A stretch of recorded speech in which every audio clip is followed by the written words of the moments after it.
Mo bro, aking diditikin ang bato.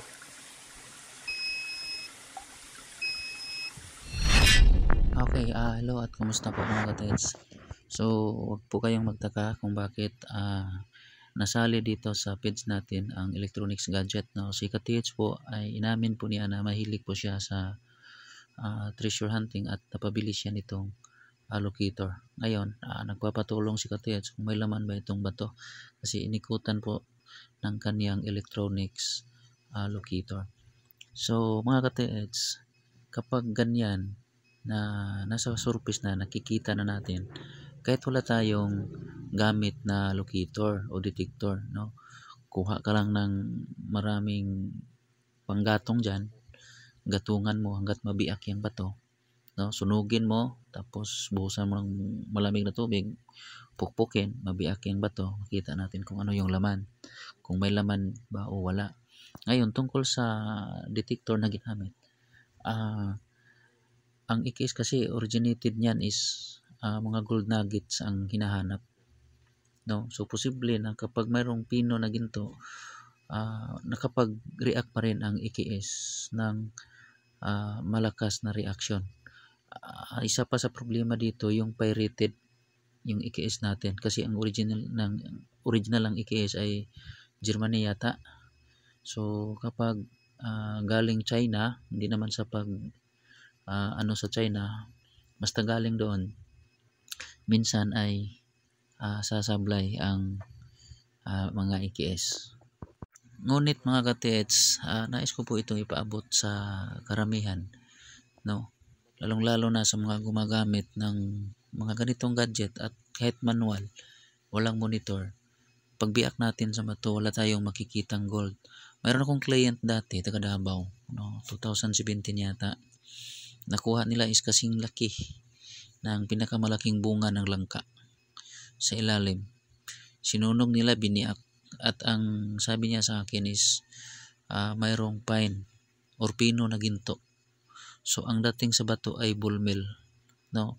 So ang kailangan diyan ay kapag pino yung nakamix at hindi gold bar, kung sakaling may laman, ay kailangan dyan ay hasa tayo o mayroon tayong idea kung paano ito kunin, kung gaano karami ang amount sa gold para ipabulmel natin. So ganun po yun, no? So kailangan lang is kaalaman ng konti about sa natural gold at sa treasure. So about sa detector, wala pa akong masyadong maibigay na idea tungkol dyan dahil nga minsan ay nagre-react po ang mga electronics kahit hindi ginto, no?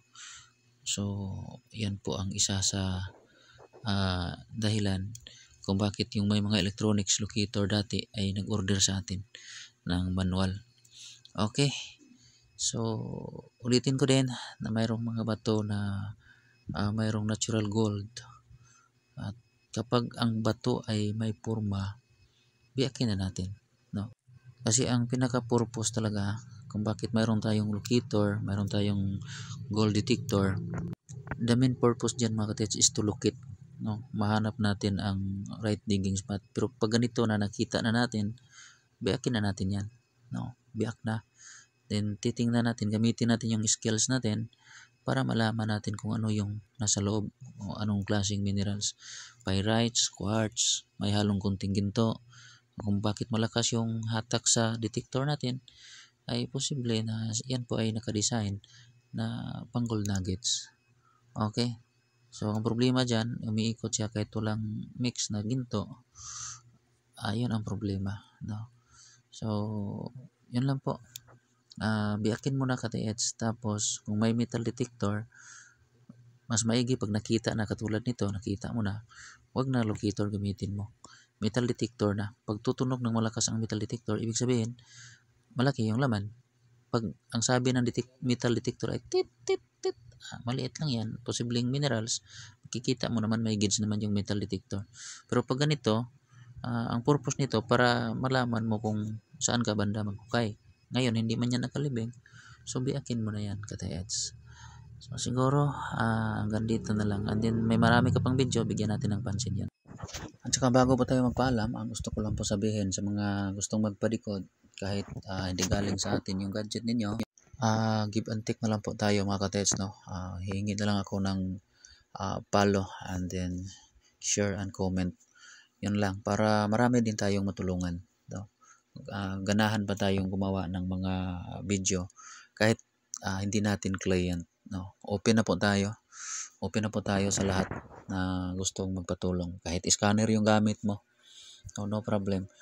Okay, so yun lang, basta nakapalo ka, mayroon kang share, bigyan natin pansin yung mga hinaing ninyo about sa area ninyo. Okay, so hanggang dito na lang. Maraming salamat, bye bye and God bless.